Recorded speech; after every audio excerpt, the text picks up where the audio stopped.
Hi, everybody. Welcome. This is Marnie, and I'm here today with Jodie Randisi. She is one of our speakers at womenspeakers.com, and we are here. Oh, don't call me right there. That's so funny that I have that on the screen still. We were having some tech issues beforehand. Anyway, we're going to talk today about do the right thing, how to uncover, celebrate, and leave a legacy through the written word.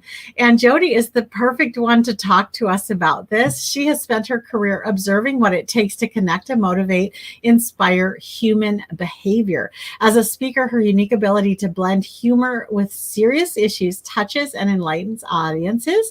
She's an author, coach, and indie publisher. She works with writers, providing editorial assessments, marketing assistance, and project management. And you can learn more about her at dotherightthing.com. Jodie, so welcome to you. Oh, thank you, Marnie. It's great to be here. Well, I'm excited. We've got a lot of ground to cover in this hour, but before we do, I want to just give you a big public kudos and thank you for assisting me with one of my projects. You brought so much talent and skill to the table, and I'm just so grateful for what you do to help writers actually publish the best that they can do. And that's kind of your heart, isn't it?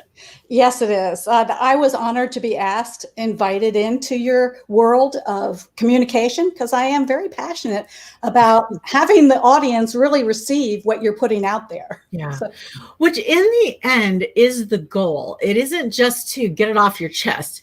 It's to actually get it into the hearts of a reader, of someone who's going to be able to benefit from all that effort that you did.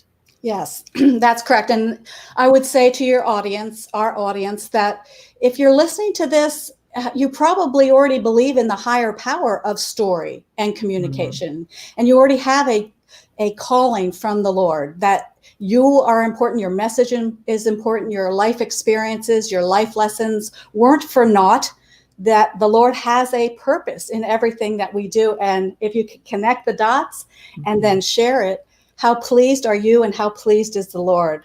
Amen. Amen. And I always just say, when you look at the Bible, it isn't written like a dictionary, or it isn't written like a list. It is written in story form, because that is how God created us to be able to comprehend the deep spiritual issues in life. And actually, all the deep things in life are communicated through story. Absolutely. In fact, someone once said there are no societies that have, or there's been great societies that didn't use the wheel, but there are no societies that haven't used stories. Yep.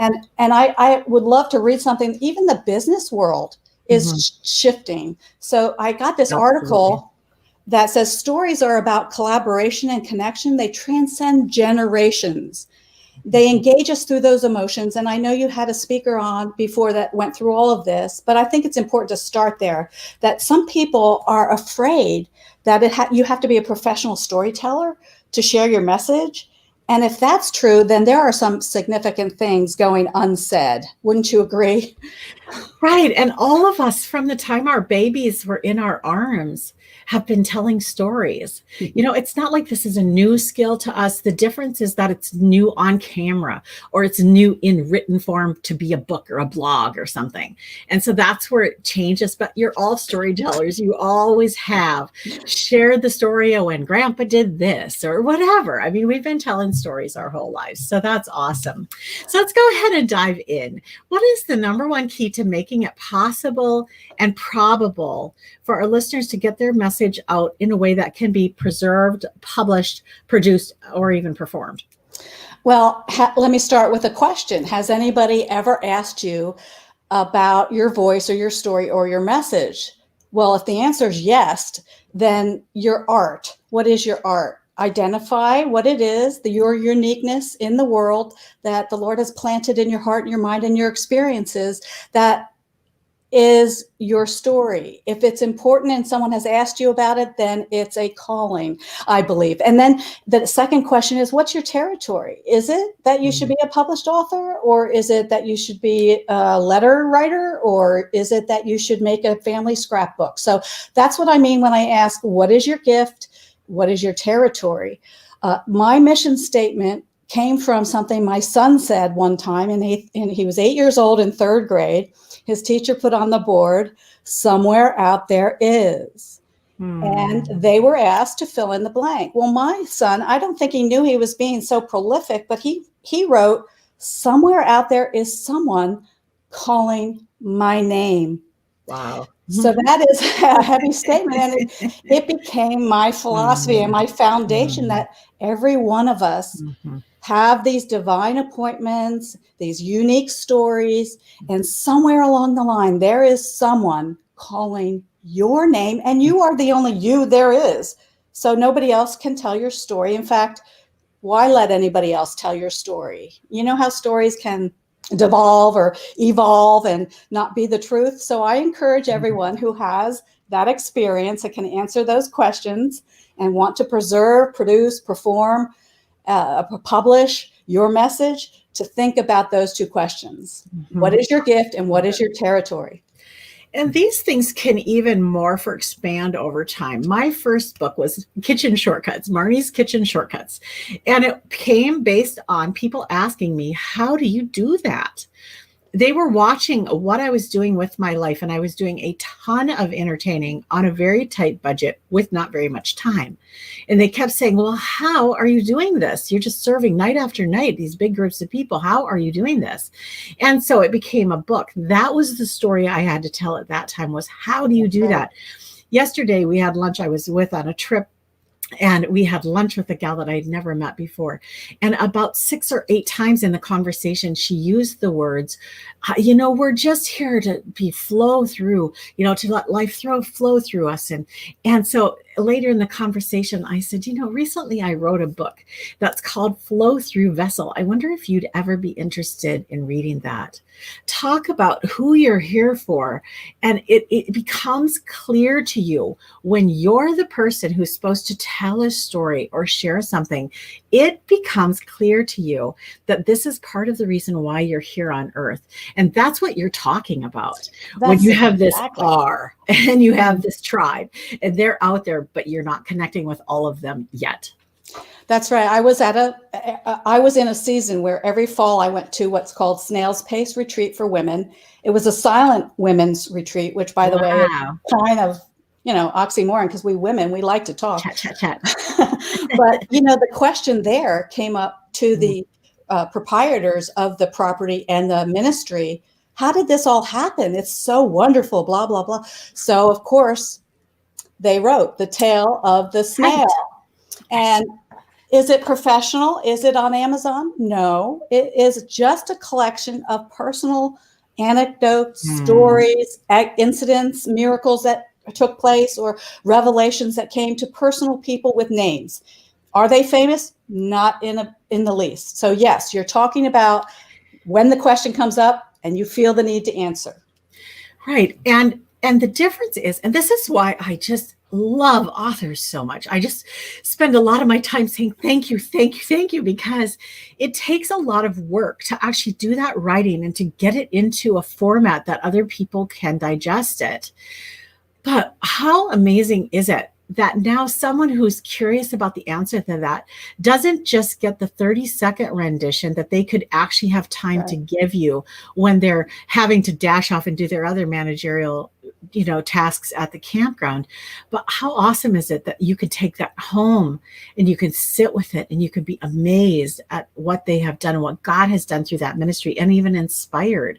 And that's what you do when you take the time to write something for other people to view. You're actually giving them this incredible gift. And yeah, they may have to pay you a few dollars to access it, but that's not really the purpose of the writing of it. The writing of it is to share what God has entrusted into your life that you could never otherwise share with as many people as would be able to read your book or watch your story in a movie form or in a theater or whatever. Correct. Yeah. And excuse me, the reason we started this conversation was because it's my passion to help and to write and to make sure the message gets across. So it says on the screen, the 4 ingredients to preserve a legacy through writing. I'm just going to go into the passion with a little story. Do you remember when the highways and towns were dotted with Blockbuster video stores? Yeah. Well, they had a jingle and it went like, Blockbuster Video, wow, what a difference it makes. Well, my little daughter at the time sat in the back seat changed the lyrics to Blockbuster Video. What difference does it make? Which made me think, well, what difference do I make in the world? Why am I here? What difference do I make? And so what would happen if I didn't share my passions? That's, I guess, the first ingredient to a legacy, is knowing that your passion is what makes you animated. It's what people are asking you about. It's the things and topics that you've always been passionate about. So that's clarified. And if you don't have a story to tell, what your passion is, for example, mine is coloring. I got into the craze because I was ministering in the prison with male convicted felons, by the way, and it seemed to fit my personality. That comes up next. But anyway, the class that they really related to was called Coloring Therapy for the Soul. And how did I know? I was just going in and spending an hour coloring with these guys, teaching them the techniques. And I got the testimonies back that it was life-changing. Wow. Marnie, I did not know coloring could be life-changing, but it was. For guys? Yeah. For guys in prison. Right, felons? Yeah. They're anxious for that quiet time. And I got so many great testimonies back from that. And that was just because I am passionate about coloring. Yeah. Yeah. So what are the other three? Well, the next one is the persona. And I think that's where all of your audience, probably, and mine too, we've already defined our values, our worldview, we know how we are different from the world. But have we defined our brand? Have we any information that can help us see how the world sees us? So I found a resource called How to Fascinate by Sally Hogshead. And I came up with the test, the assessment, knowing that I was an engaging, let's see, my fascination.com, it's howtofascinate.com. I found out that I am expressive, intuitive, and engaging. So therefore, I can use all that in my material. So that's my persona. I'm engaging, I'm expressive. You can't keep me down. I'm going to say what I'm going to say, and it's going to be funny mostly. So there are many personality tests to find out what your persona is, but you shouldn't stray from it. If you know who you are and how the world sees you, stick with that. Yeah. Okay. Number 3. And the next one is your philosophy. Of course, that is simply said like this. What is your bumper sticker? Mine, you know what it is. It's somewhere out there is someone calling my name. But let's see. People don't just stumble into our lives. We all know that. There's always a reason. So I examine that. But I tend to make my stories into divine appointments. So this is a very easy exercise for you if you don't know what your philosophy is. Ask yourself, have you ever had a revelation that if you didn't write about it or talk about it or share it with someone, that you would feel something significant would go unsaid? That's your philosophy. That's your bumper sticker. And if you can narrow it down to a bumper sticker, then you're able to be a clear communicator. So that's it. That's cool. And the last one, you're going to ask me about it, I know you are, is purpose. And I just need to clarify that our purpose has an outcome. That is the what. You mentioned it earlier. Is it a book? Is it a blog post? What is your purpose? So that has to be clarified. The second part of a purpose is the why. So we have to ask ourselves, am I here to teach? Am I here to inform? Am I here to cultivate potential? Am I here to motivate? Am I here for what reason am I here? The why and the what. So that's when our souls will light up with meaning, when we know our purpose. So that's what we put into our message. That's so cool. The 4 Ps.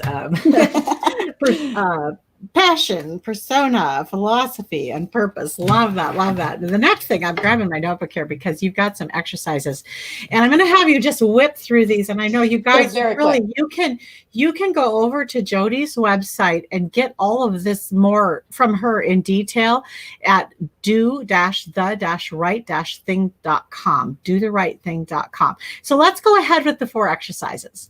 Okay. So one of the exercises is pretend your book is published. How will you sign the book in your book signing? Think about those words being the icing on the cake. So the person has a book done, but the author has an entry into the heart of the reader. So, for example, when I sign my book, Total Pardon, which is a book about recovery and the Native American who was in prison when he found the true love of his life. It's an amazing story. I write, and I memorize this: may the grace and power and peace of Jesus Christ permeate your heart as you read these pages. And then I sign my name. So that's your exercise. Think about what your book signing signature would be. I have to tell you, so I've got the COVID church book coming out this week. And so I'm excited. I hadn't really thought about it like that, as summing it up in that way. That's just beautiful. But mine is just really simple. It's the COVID church, before and after church BAC, growth, attendance growth idea. So, but mine is just simply bring them back. Bring them back. Very good. Just simple. Bring them back. Yeah. So whether yours is long or short, what it does is it forces you to get down to what is the core of heart to heart, looking in your eyes. What can I say to you quickly that will help you understand what this is? Yeah. Yeah. Or what I dream for you about this. Right. Exactly. Yes. Yeah. Get your heart connected to Yes. the audience immediately. Beautiful. Number 2. Well, I kind of went through them quickly, but I will say what fascinates your audience. See, fascination is different from just gaining the interest. So think about what your audience is fascinated by. So when an audience is fascinated, they are focused on you and not their to-do list. So that's an exercise you can do, or go to the howtofascinate.com and figure out how the world sees you. That's an easy exercise to do. So the second one is to figure out how to fascinate. Yes. And is that mostly just coming up with, like, you had the words, that your 3 words? Oh. Is that mostly what that is, or what do you mean by it? It's very quick, 21 or 23 questions, and then you get a large report about what is your archetype, what would be your slogan or your 3 words. Yeah. So I have mine over here somewhere in all the stuff. Oh, I am the rock star. Wow. Okay. And that's over at howtofascinate.com. Yes, ma'am. I love that. Okay. What's number 3 exercise? Okay. So if you're in the business world, you've probably heard SWOT. Yes. Yep. Right. Exactly. So I would suggest for authors and writers to SWOT your life. Okay, just a second. Just for those of you who don't know, it's strengths, weaknesses, opportunities, and threats. Okay, so figure out your strengths in your life, figure out your strengths in your legacy, figure out your strengths in your writing life. So the first 2 might collide, but it's very important to think about all those things you just mentioned: the strengths, the weaknesses, the opportunities, and the threats in your life, your legacy, and your writing life. Beautiful. And what's number 4? Well, I think I went right through it. Let's see. I don't have it in my notes. What? Oh, yes, I do. Yes, I do. I love that. When I have a speech or a presentation, or even if it's in a little 4 to 6 minute or 5 to 7 minute speech at Toastmasters, I give all my stories a title. So I suggest your exercise would be to take an index card and write the stories. Think of all the stories you love to tell quickly and give it a title. And then when you're done, every story has a point you can make. You can attach a point or a message to a story. That way you're giving yourself a story for a chapter to make a point or whatever. And I'm going to just take that for speakers who are listening. I'm going to take that a step farther and say to make a PowerPoint image for every story with your title on it. And now as you're going through your presentations, when the next slide comes up, you actually know where you're going next. You know the whole story, but all they have is either the teaser line or the title to that whole next segment of what you're going to talk about for the next 3 to 5 minutes. So yeah, beautiful. Again, you're connecting your audience with your message visually, exactly, and yourself with what your point is, so you don't ramble like I'm doing now. No, and you open up your heart to the deeper story behind that story to you is maybe just a 2-minute story that you always tell. But like you said, there's so much behind that. There's probably a moral in the story. There's possibly a whole scripture passage that would go with it. There's potentially 3 points that you could provide to someone who's struggling. Yeah, I mean, you can make this whole story into something, either a blog or a whole article or a whole book or, a whole weekend seminar. Who knows? God can really use us. So I love that, to just actually honor your stories. And here's a tip. The first draft doesn't have to be perfect. What's the rest? I can't read the rest. Read the rest for us. It just has to be written. Write it down. Right. So have you a story in your heart and your mind? Write it down. Don't worry about editing yet. Just get it out. And like you said, attach a scripture, attach an image. Well, and you don't have to, but just giving it a title. I think the key is to honor the story. Because otherwise the story just gets lost. You forget it. It just, life goes by. It's like quotes from your children. If you don't write them down, they're gone. They're hilarious, but you can't remember them a year later. Right. Some of them I put on a sweatshirt. Absolutely. Love it. Yeah, which is one way to preserve Ben's legacy. I don't know if he'll wear it, but I have a sweatshirt that says somewhere out there is some, anyway, and a picture of his puppy dog. Nice. Okay. What are 4 creative ways to communicate your legacy other than writing a book? Well, we have many ways. I've showed you a self-published book, Tale of the Snail, which is Snail's Pace Retreat. One of the ways I have enjoyed seeing someone else's legacy was a guest book. Have you seen those crazy animals, the butler dog at the front of the door with a guest book such as that in front of, and then you sign it and you say, oh, the meal was delicious. So all those memories, funny things we said, funny movies we watched, all that is legacy being captured. You're capturing the family's essence in a guest book. One thing I did was I was upset about chain letters, like they're bad. And then I changed my perspective and I sent all 4 of my kids a chain letter that started, it's called Love Storm. And what I did was I proposed, add something to the chain letter that would make us laugh or cry. And so each kid submitted something. One of the kids has a food fight list.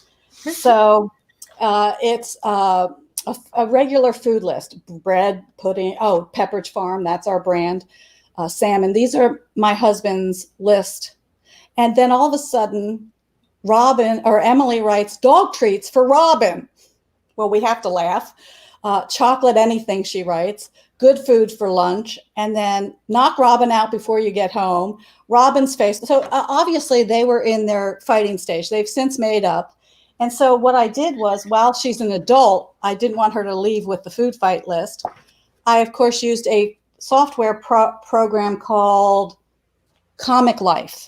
And Comic Life is a way to make a graphic novel, insert your photos, and make a graphic novel of all your funny memories. And by the way, are we not all going through our Facebook memories going, wow, I forgot about that photo. Well, if you take the time to do something like a graphic novel in Comic Life, it's a program you can buy, and you put in the picture of Grandma and Grandpa, you don't have to run through all your photographs later on in life at the funeral. You have this booklet, or in my case, something I did at Staples called Love Storm. Everybody got a copy. And that's our chain letter. And you'll see the progression of everybody's sense of humor. You capture moments. So there's lots of ways to do it other than publishing a book. I'm sure you're aware of, let's see, what are some things on my list? Let's see, collections. I heard somebody just said, oh, I'm really into paperweights. Well, there's a story of where that grandpa bought that paperweight. Why was it special? So those kinds of collections can be narrated. They don't have to be published, but you can solidify a legacy by capturing Grandma and Grandpa in their moments on a videotape. There's all kinds of ways. So don't be intimidated if you're not ready to publish. Yeah. So one of the things you're talking about, the guest book. So years ago, I wrote a book called Minute Memoirs, and it's still available at Amazon. And it is a little guest book that you can put either by the front door or in the bathroom. I love to put it in the bathroom with a pen. And then as guests are there, they just find one of the many hundreds of questions in there that they want to answer. And they're divided out by, high school year days or automobiles or different things. But you really get the personalities of the people coming through. Some of them are hilarious. Others are they write as small as they possibly can, and they write thousands of letters of characters in there, and other people like scroll one word. It's just really, really fun. And you find out who they are, what date they wrote it. And so just any which way you can, just be creative about how you're finding ways, but go ahead and capture, again, honor the stories that God is flowing through your life. So what are 3 kinds of editing that you must include in your plan? Oh, big topic, but very important. The first one is that developmental editing. And most people would feel offended if someone got involved in their words, but they shouldn't. Right. Another eye, excuse me, that's not your own, is a tool that is most needed. So takes it to a whole different level. Honestly, it is. When I get my edits back, I am just like wowed by God. Look at what you did with the simple thing that I started with, and people can really, really make it so much better. Right. So the content or the developmental editor is looking at the overall structure, the flow, the content that's missing, the hiccups, and all of that. So that's what a content editor is to do for you, I wouldn't suggest doing it with a close friend, or I really suggest doing it from somebody who is apart from your world so that you can get that obvious extra view. And Jodie, is this like your favorite part to do, the content editing? It is. I miss the typos. For example, I would always hire a proofreader myself. Right. Yes. It's very different. There's several ways to look at a book, and you need different kinds of eyes looking at it to catch them all. Okay, so developmental or content. And then, of course, is the line editor. This is where I'm not sure how to use a comma. I don't know if I should use an exclamation point, which, by the way, don't. They say for 90,000 words, you might have 1 exclamation point. So it's a no-no. You're supposed to show and not tell, but that's another thing. But the line editor is reworking those awkward sentences for you, adding the correct punctuation and so forth, and the syntax. If the words work better a different way, that person is switching the actual words so that the reader is not left confused. Right. And the final? And the last one is those typos that I was speaking of. Yes. So I have a way to do that if you're on a budget. Are you ready for this? We're ready. It's called a typo party. And so you invite your tribe, your friends, or your people, and you just ask them, have you any interest in helping me solidify and polish my work? Have you ever done this before? Can you get it back to me in a certain time? And everybody submits, maybe you can, a little bit or a lot, maybe not the whole manuscript, but you'll get a feel for where you are making your mistakes. And it's called a typo party. So that's a way to do it if you're on a budget. I love that. And the other thing is, we always say in marketing, we always say that people want to be in that special group that gets the advance notification. Like, who did you tell first that you were pregnant? Was I one of those people? Who did you tell first that you were writing a book? Who did you include in the process of that? It's a very special privilege and a place that people long to have. So don't be afraid of doing that. And don't be worried at all that they're going to find them. You're telling them, I'm sure I've got some in there. Help me find them. Right, exactly. It's awesome. It takes the pressure off. So 7 tips very quickly for self-editing. Yes, of course. There's lots of websites and books you can read, but you need to brush up on your own grammar before you hand anything over to anyone. So read a book and then pay attention. Notice the dialogue tags in a novel that you're reading. People get that confused. They'll put 2 people in the same paragraph. That's a no-no. But these things can actually be easily observed if you're paying attention while you're reading a book. that has been published. The commas, the ellipses, the apostrophes, again, that is just something you need to brush up on and get the information from the real English teachers. Capitalization, it's simple stuff, but there's so many things out there, grammarnet.com or whatever you need to do. I copy and paste and put it in there all the time. So there are easy ways to brush up on your grammar. But the one that I really want to emphasize is number 2 is the show, don't tell. In fact, I have a piece here. I did a writing workshop at my library, and I asked people I told them I was the Tall Tales winner in my state of South Carolina. I'm the champion liar, by the way, which they love at prison. I got a lot of street cred. But so I asked the group to write a sample tall tale that they came up with, and the rewriting that I would suggest on this man's essay, it was substantial because of the show, don't tell. He is listing all the characters up front and doing way too much backstory, and it lost me quickly. So we don't want to do that. The run-on sentences he had, we want to keep it simple.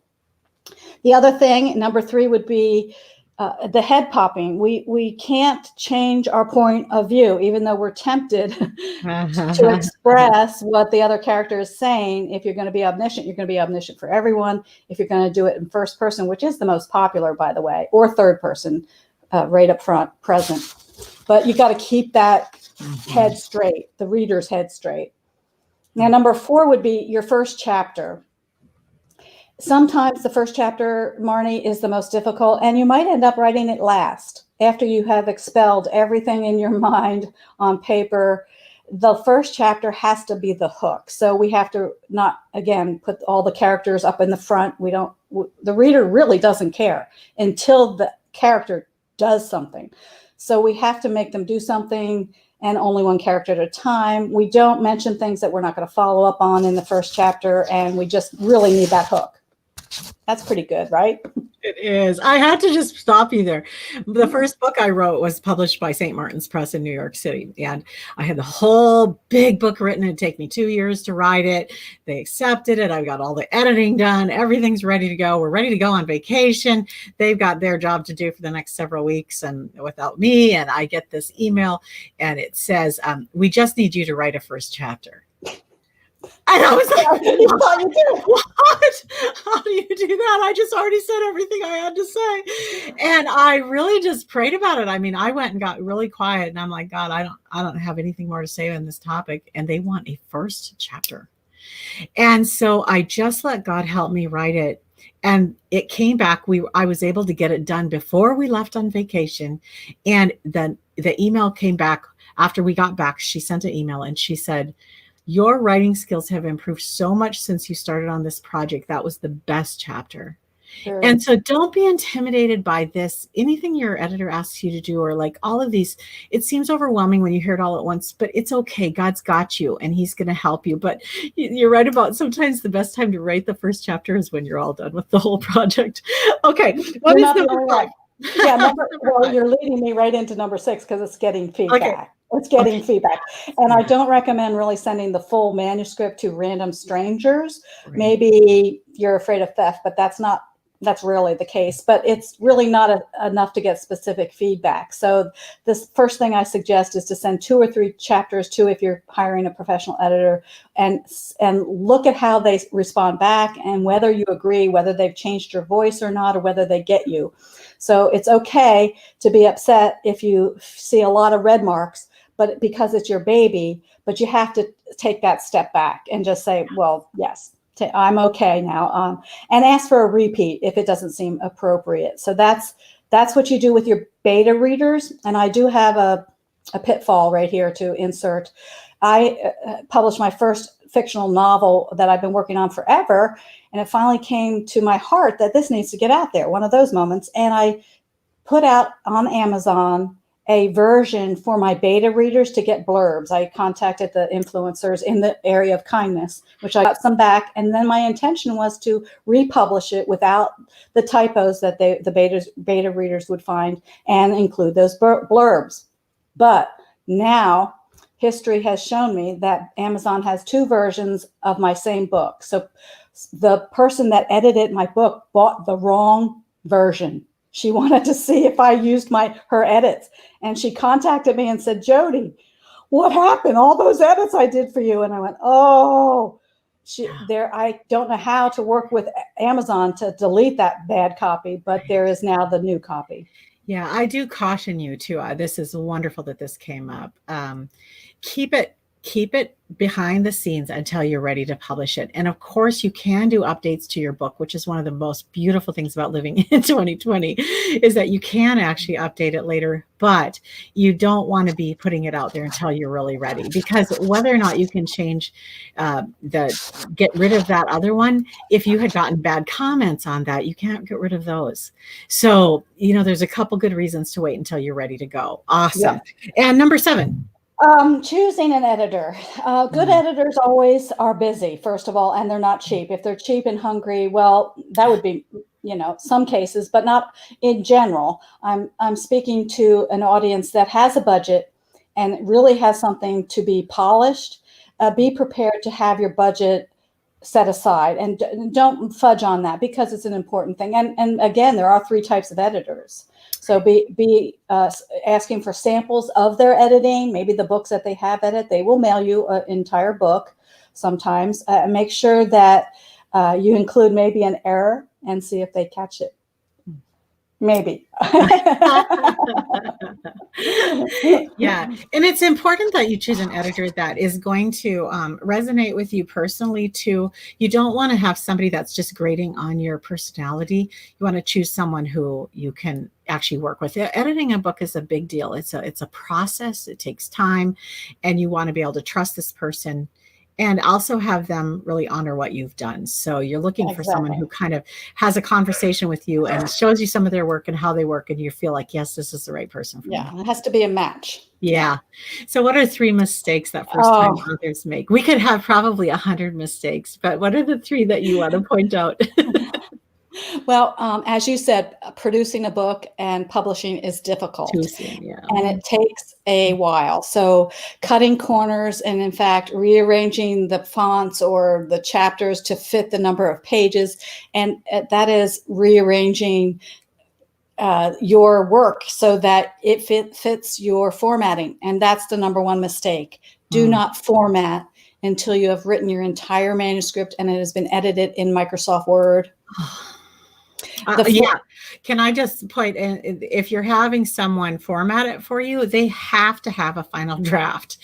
They cannot work and reformat. Well, it's going to be expensive. Let's just say that way. If you're going to do that, you're going to pay so much money to have it reformatted. So just have your final draft ready before it goes to format. Yeah. And so I suggest using Canva. They have ebook, templates, or a dazing. It's spelled just like amazing, but a dazing. That guy has professional templates. I also use a software called Vellum, and there's all kinds of ways to put a Word document and have someone else format it into the template that you were envisioning, rather than you trying to create what you want to see in the finished product. That's just not the way to do it. It takes a lot of time to undo all that formatting. And just so you know, that what she's talking about, the 3 URLs that you just mentioned, those are for when you're going to produce an ebook that you're going to sell or give away at your own site. That's not for when you're producing an ebook that's going to go on to Amazon. That's a whole different formatting process. Well, actually, Vellum does that. It took it took my Word document and turned it into the style that I wanted, and then it produced my ebook for my novel. So actually, Vellum is a cost-effective way to do that, rather than paying. Is it EM at the end or UM? UM, VELLUM.com. Yes, a great resource. Awesome, fantastic. Okay, second mistake. Second mistake is writing for producing a product or a book for the wrong reason.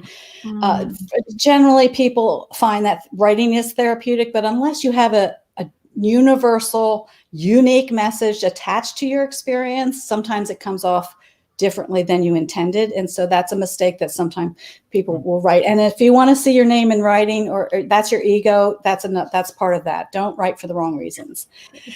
And lastly, I know you're going to ask me about this, right? Yep. Last one. Okay. Number 3 is the lack of preparation.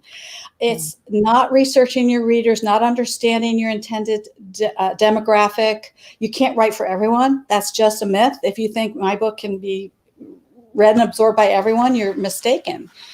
There are a few books like that, the Bible for one, and some good ones, but I'm generally speaking for the self-published author. If there's no budget or you have no plan to set aside your time for writing, you have experienced a lack of preparation that will cause you frustration in the end. Yeah, for sure. Yeah, that's really great advice. And we've been talking about it all hour, actually. Who are you? Who are you for? And what are you going to say? How you're going to say it. So what are 3 excellent reasons to get published? Very good. This is a great ending to this session. And thank you for asking. Your legacy, as we've discussed, is worth preserving. And if it's not you, who will do it? I have I have a artwork from one of the inmates in my coloring class. Well, they can't use scissors, so he's tearing little pieces of craft tape and to create that beautiful artwork. And then he writes a poem.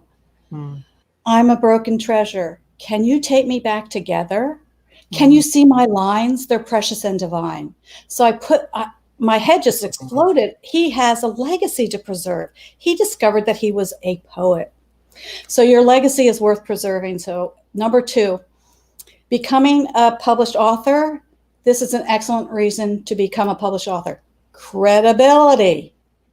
If you're a business owner, or if you're a minister, or you're a community leader, your credibility goes through the roof when you say, here, would you like a copy of my book?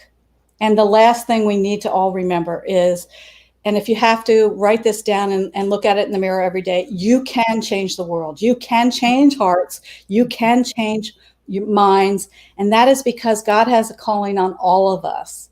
Christians have a duty, and I think, I don't know how else to put it, a calling, to preserve whatever legacy you've experienced thus far in your life. Don't let anybody else do it. You do it.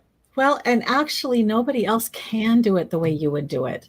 That's right. You're it. If you don't do it, it will not happen. Somebody else could make a picture of a sun like that guy did, but they couldn't do it the way he did it. That's right. Those words came from his heart. And now what I do is I use that to encourage people to become prison volunteers. There are broken people back there with talent. And And was he even thinking about that when he was doing that? He had no idea. None whatsoever. How his gift to the world would be used to inspire others to go serve other people. And that's our heart for you guys. Do not hide your talents. Do not hide your legacy. Do not hide who you are. You are so precious in God's sight. You're precious in our sight. And we just encourage you to go and tell your story, get it out there, do what God puts in your heart to do. If you need help with the writing project, reach out to Jodie. She's amazing. She's awesome to work with. Do the right thing. And also she's a speaker available over at womenspeakers.com if you have a writing conference that you need a speaker for, or even she has awesome stories to tell, and she will tell you which ones are tall tales and which ones are truth, so you can distinguish. And bring her in for your women's conferences and your women's ministry events. Thank you, Marnie. That was a great. Oh, well, thank you so much for being here. My pleasure, always. You guys have a wonderful rest.